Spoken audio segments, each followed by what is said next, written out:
So we have this power of choice. And Gary Zukav says that choice is the engine of evolution.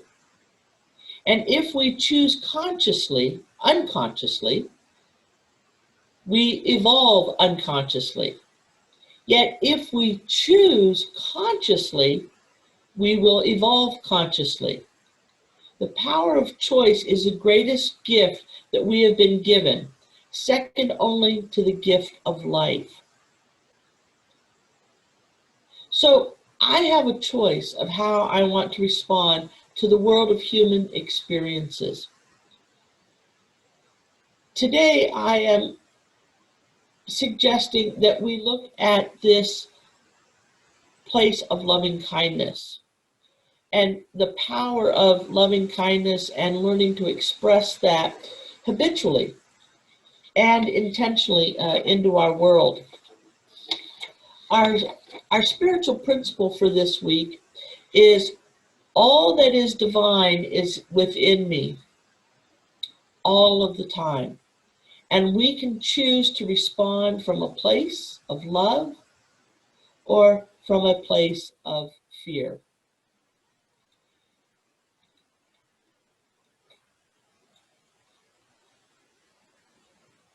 Choice is essential to us.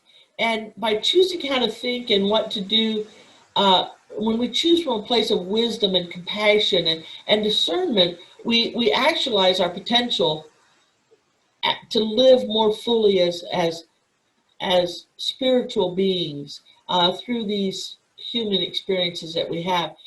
Yet there is no belief developed and no action taken in our lives without choice. We always are at choice.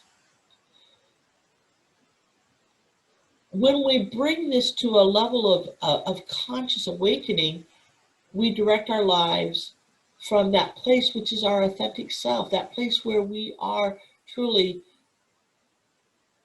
spiritual beings, where we are beings of love. And so we know that there are many ways that we can choose to respond. And this week I specifically want to look at the word of loving kindness because it's a word that I use quite a bit. And yet I wonder sometimes, what exactly is loving kindness? I know what I mean by it, but I wanted to share with you the origin of the word and how it can apply to our life as a conscious choice. And also to look at how does loving kindness differ from love? So we're using two teachers this week, Pema Chodron, who most of you are familiar with, and certainly those of you in the book group are familiar with her. And another teacher is Sharon Salzberg. She was one that I was introduced 2 years ago, and she is a meditation teacher, and she is also, she calls herself the loving kindness teacher. So I'm going to be borrowing from their works today. So Pema Chodron, she uses the Sanskrit word maitri in her teachings. And Sharon Salzberg uses the Pali word metta. Both words, maitri and metta, mean loving kindness.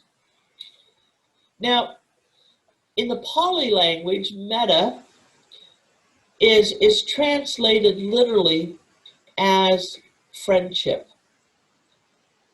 And Sharon Salzberg, she talks about this a little bit. She says, friendship feels too casual for her.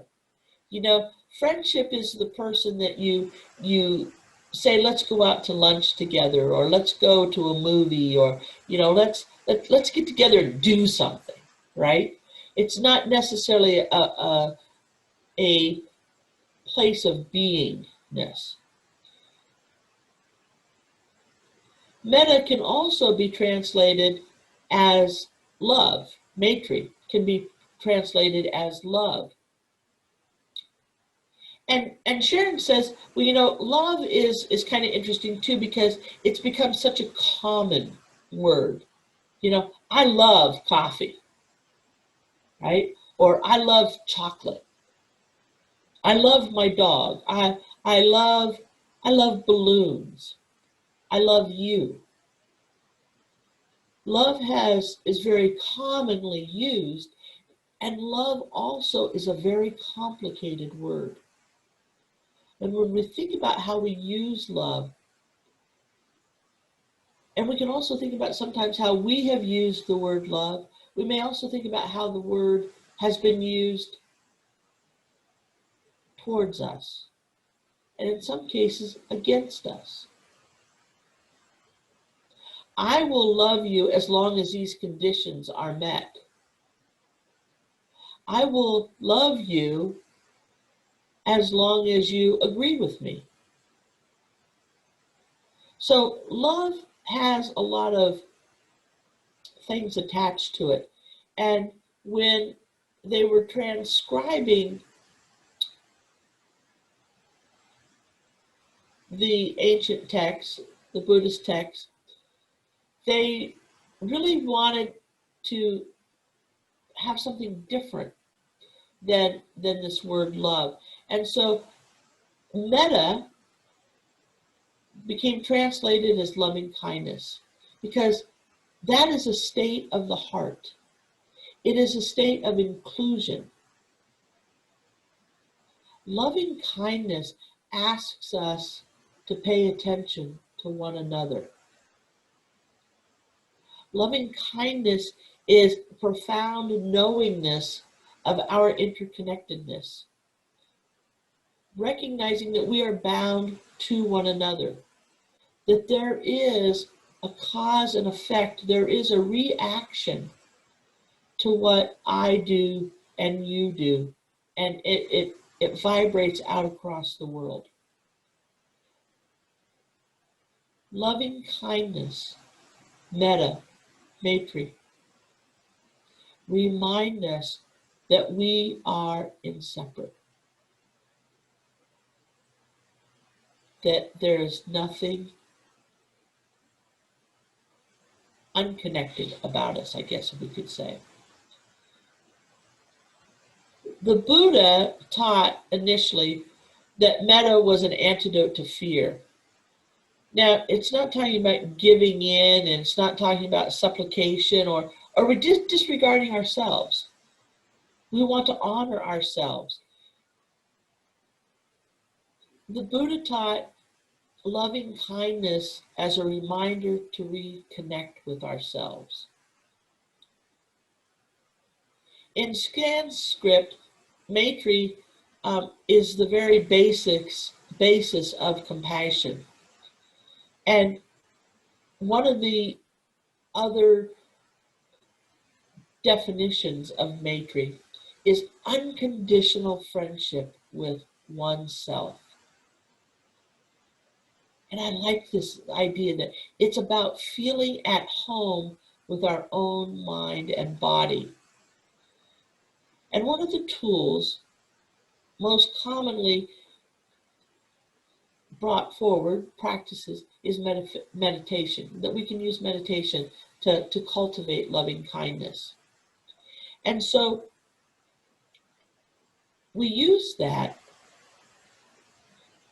and quite often, when I first heard about loving kindness, I thought about loving kindness out there, to give loving kindness out there, to give it to the world, that was how I was going to approach the world. And yet, the more I study loving kindness, it is about feeling at home with your own mind and body. It is, I love this, it is unconditional friendship with ourselves. Because we know that the one of the spiritual principles is that we must first know something before we can give it, before we can share it. And so we must first be friends with ourselves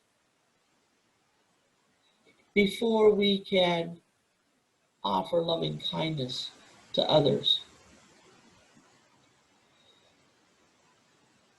Loving kindness is is about how we're paying attention. And it can be cultivated. It is a practice which we can develop and nurture and strengthen. Because loving kindness is about practicing being in the now, which is why so often loving kindness is connected to the practice of meditation. But I think we can begin by asking ourselves some questions. And one of those questions might be, how did I do today?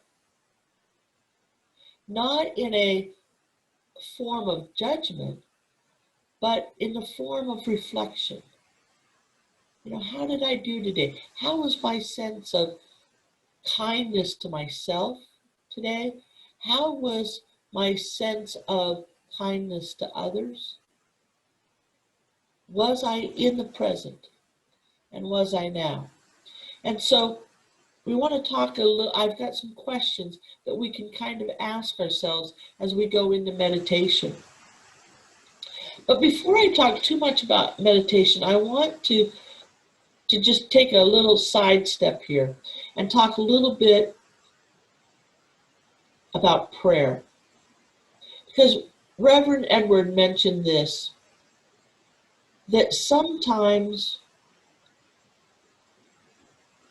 we feel a little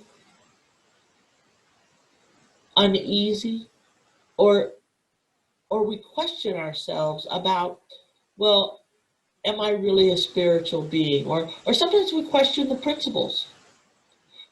Sometimes we just say, I don't know if I can believe this. I don't know if I can believe that God is always good.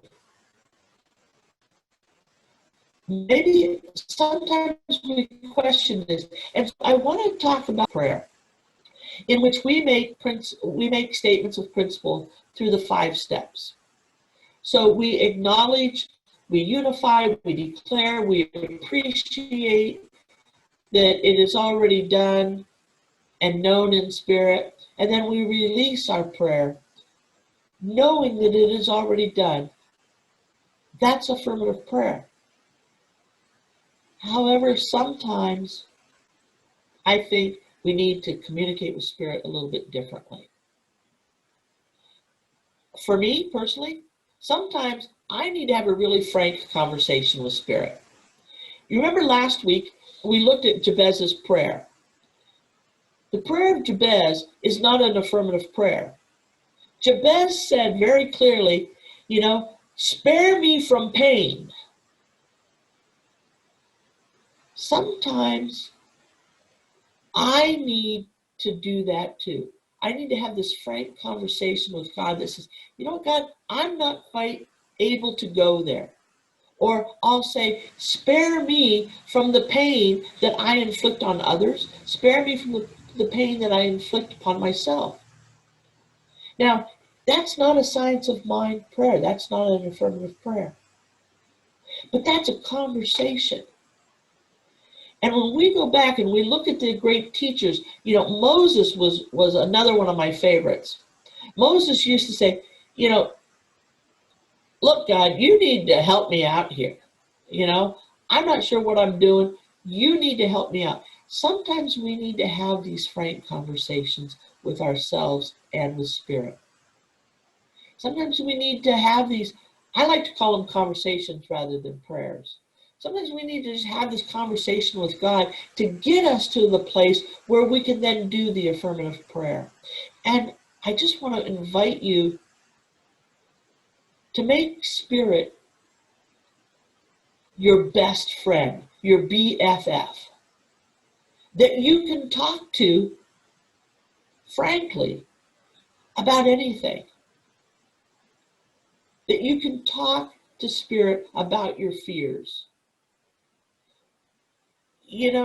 Right now, I believe that we're in a turbulent time in our country.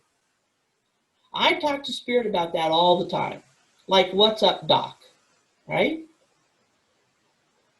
Yet, I can have that conversation and then once it's kind of like I release that, then I can have the affirmative prayer that I know that we are guided by the principles of love, that we are guided by the principles of discernment and courage and wisdom and integrity, because that's the truth of who we are.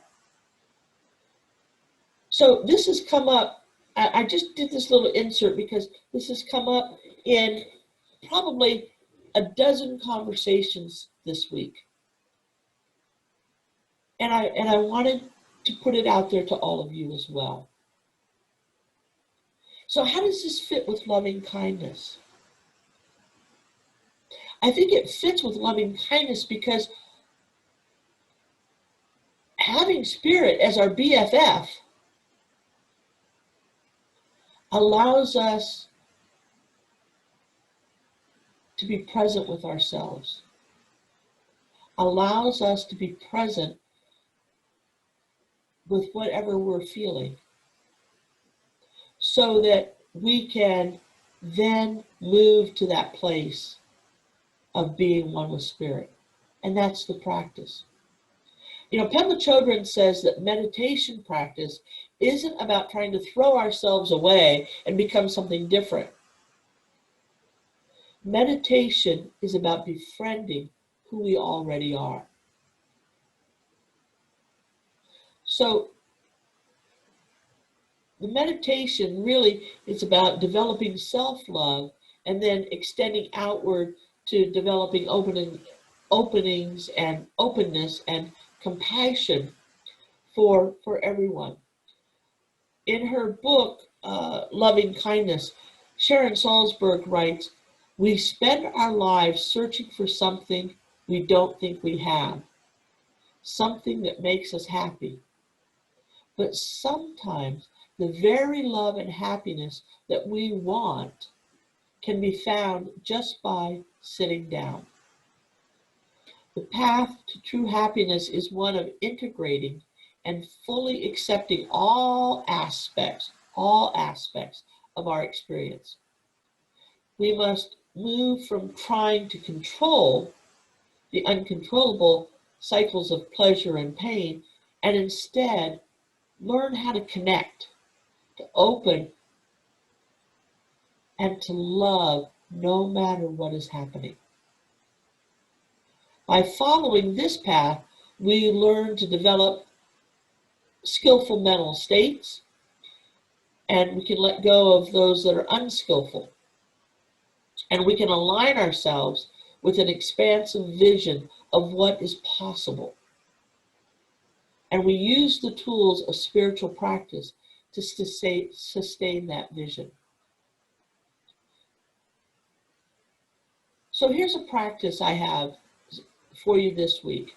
It's part of a meditation, but it's asking specific questions. Not trying to answer the mind, but to sit with these questions, to what comes up within us, and to do it with gentleness. To do it with a kindness to ourselves. So the first question is, how do I pay attention? And when I'm in conversation with others, am I caught up in the past? Or am I so worried about the future that I'm not really present to the now? Am I multitasking? I have one acquaintance who has the television on 24/7, sits with his computer on in front of him, and when you try to talk to him, he's always typing on the computer with the television in the background, and he's always multitasking. And you go back to him 2 days later and try to recall a conversation, and he has no recollection of it because he's so busy doing all these things at one time. So are we multitasking? So our practice is to ask, how do I pay attention? And then we want to gather and then our practice and to move forward is to learn to gather our attention and to fully give our attention to another person. That is the greatest gift that we can give someone, I believe, is to give our attention to someone, to say, I see you and I hear you. The second question is, what do I pay attention to? Are you looking for the negative? Are you looking for the oppressive? And maybe not consciously, but unconsciously, when the negative pops up, do you give it more attention than what you give to something that is of spiritual truth? So, what do I pay attention to? The third question is, who do I pay attention to? This is an interesting one, I think, because who do I pay attention to? Do I only pay attention to those people who are like me and ignore those who are different? Do I only pay attention to those people that I know will agree with me? And do I ignore others?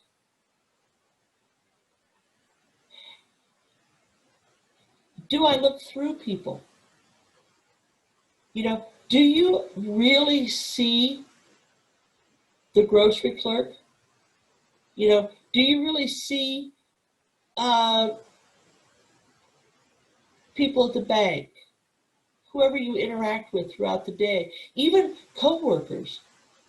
Do you really see your coworkers, or are you just looking through them because your mind is in the past or your mind is in the future, and you see only a body, but you don't see a person in front of you?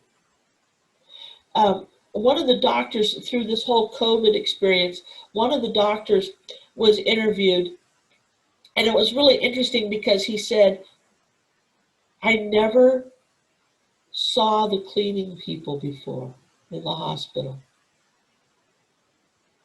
And he said, now I realize that their job to keep the hospital clean is as important, if not more so, than mine. And he said it was really humbling to him to realize that he had never seen them, the people who did it. And he realized that their life was as much on the front lines as his life. And yet they were getting no recognition. And so he was making a point in this interview to say, we need to pay attention to these people. So who do I pay attention to? Who do I look through? Because, part of loving kindness is realizing that we're all interconnected. If the grocery clerk doesn't do her job, you don't get your groceries. If the truck driver doesn't do his job, you don't get your groceries. That seems very simple, but everyone,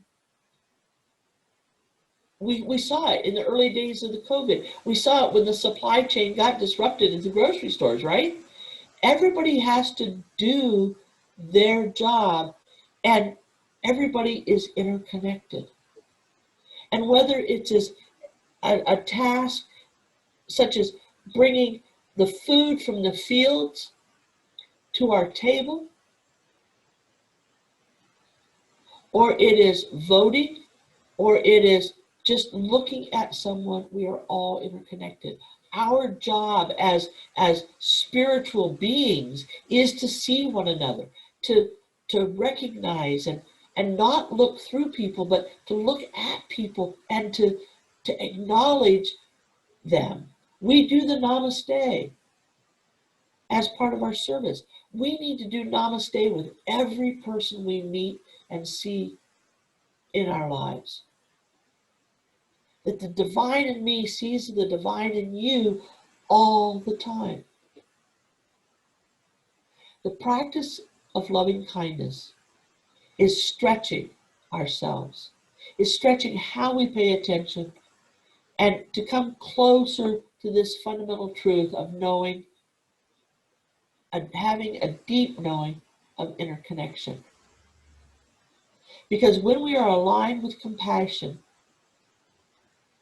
compassion is a movement of the heart, and compassion is a movement towards another.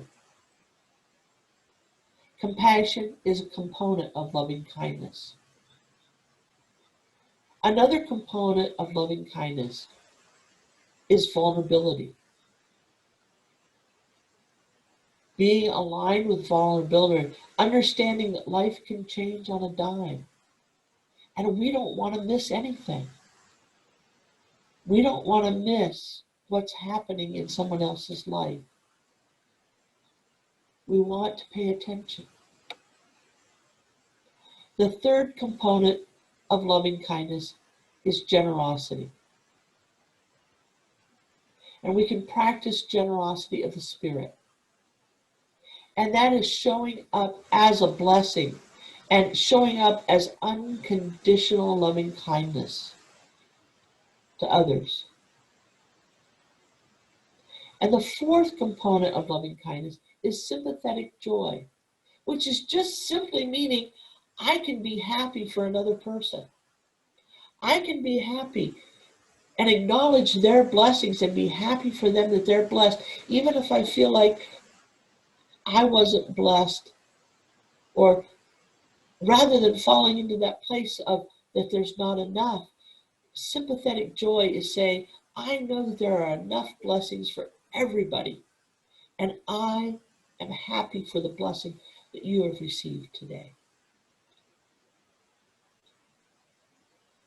Pema Chodron closes that she says, when we talk about mindfulness and awareness, we're not talking about something stern. We're not talking about a discipline that we impose upon ourselves so that we can clean up our act. It's more that we practice a sense of loving kindness towards all the details of our lives. That we realize that we are always standing at the center of a sacred circle. Our life's work is to wake up, to open, to be curious, and develop some sense of interconnectedness for everything that comes along. Charles Barker says, at the center of our mind is a clear decision that you should make. We have all intelligence abides within us and waits for our call upon it. So I'm asking us this week, let's commit to our own growth, to loving ourselves enough to be our best selves. And let us recognize the natural ability that we have to choose within us, and then continue to use that power of choice to choose loving kindness, regardless of what conditions surround us. Let's say yes to loving kindness. And let's just say it over and over and over again. I say yes to loving kindness. And I say yes to using that power